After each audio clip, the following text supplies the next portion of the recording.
ಚಿಂತಾಮಣಿ ತಾಲೂಕಿನ ಮುನಗನಹಳ್ಳಿ ಗ್ರಾಮದ ಹಾಲು ಉತ್ಪಾದಕರ ಸಹಕಾರ ಸಂಘದ 5 ವರ್ಷಗಳ ಅವಧಿಗೆ ಆಡಳಿತ ಮಂಡಳಿಯ 12 ನಿರ್ದೇಶಕರ ಸ್ಥಾನಗಳಿಗೆ ಚುನಾವಣೆ ನಡೆಯಿತು. ಸದ್ಯ ಚುನಾವಣೆಯಲ್ಲಿ 7 ಸ್ಥಾನಗಳನ್ನು ಜೆಡಿಎಸ್ ಬೆಂಬಲಿಗರು ಗೆಲ್ಲುವುದರ ಮೂಲಕ ಮೇಲುಗೈ ಸಾಧಿಸಿದ್ದು, ಇದು ಕಾಂಗ್ರೆಸ್ ಬೆಂಬಲಿಗರಿಗೆ ಹಿನ್ನಡೆ ಉಂಟು ಮಾಡಿದೆ. ಇನ್ನು ಜೆಡಿಎಸ್ ಬೆಂಬಲಿತ ನಿರ್ದೇಶಕರಾದ ಮುನಿವೆಂಟರೆಡ್ಡಿ, ಸುಬ್ರಮಣಿ, ವಿಶ್ವನಾಥ್, ಶ್ರೀನಿವಾಸ್, ಗೋವಿಂದಪ್ಪ, ದೇವರಾಜ್, ರತ್ನಮ್ಮ ಭರ್ಜರಿ ಗೆಲುವು ಸಾಧಿಸಿದ್ದಾರೆ.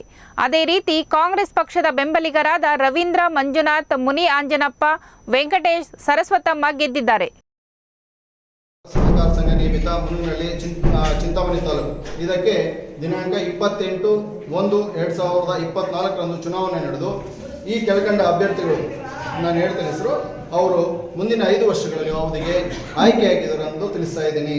ಸುಬ್ರಮಣಿ ಎಂ ಮುನಿಯಪ್ಪ ಸಾಮಾನ್ಯ ಸ್ಥಾನದಿಂದ, ವಿಶ್ವನಾಥ ಸಿ ಚನ್ನಕೇಶವ ರೆಡ್ಡಿ ಸಾಮಾನ್ಯ ಸ್ಥಾನದಿಂದ, ಶ್ರೀನಿವಾಸ ಮುನಿವೀರಪ್ಪ ಸಾಮಾನ್ಯ ಸ್ಥಾನದಿಂದ, ಗೋವಿಂದಪ್ಪ ವಿ ವೆಂಕಟಸ್ವಾಮಿ ಸಾಮಾನ್ಯ ಸ್ಥಾನದಿಂದ, ದೇವರಾಜ ಕೆ ಕೃಷ್ಣಪ್ಪ ಸಾಮಾನ್ಯ ಸ್ಥಾನದಿಂದ, ರವೀಂದ್ರ ಎಸ್ ಸುಬ್ಬಣ್ಣ ಸಾಮಾನ್ಯ ಸ್ಥಾನದಿಂದ, ಮಂಜುನಾಥ್ ಎಂ ಎನ್ ನಾರಾಯಣಸ್ವಾಮಿ ಸಾಮಾನ್ಯ ಸ್ಥಾನದಿಂದ, ಮುನಿ ಆಂಜಪ್ಪ ಎನ್ ಎ ನಾರಾಯಣಸ್ವಾಮಿ ಪರಿಶಿಷ್ಟ ಜಾತಿ ಕ್ಷೇತ್ರದಿಂದ, ಪರಿಶಿಷ್ಟ ಪಂಗಡ ಕ್ಷೇತ್ರದಲ್ಲಿ ಯಾವುದೇ ಅಭ್ಯರ್ಥಿ ಇಲ್ಲ, ಖಾಲಿ ಉಳಿದಿದೆ ಆ ಸ್ಥಾನ.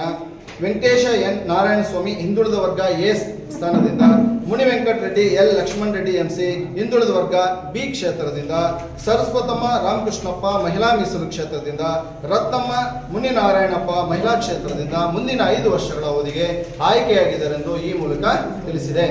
ಮುನಗನಹಳ್ಳಿ ಹಾಲು ಉತ್ಪಾದಕರ ಸಹಕಾರ ಸಂಘದ ಚುನಾವಣೆಯಲ್ಲಿ ನಮ್ಮ JDS ಬೆಂಬಲಿತ ಅಭ್ಯರ್ಥಿಗಳು 7 ಜನ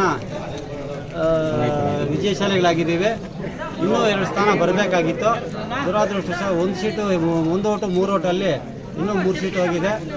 ಈ ಹಿಂದಿನ ಆಡಳಿತಾವಧಿಯಲ್ಲಿ ನಡೆದಂಥ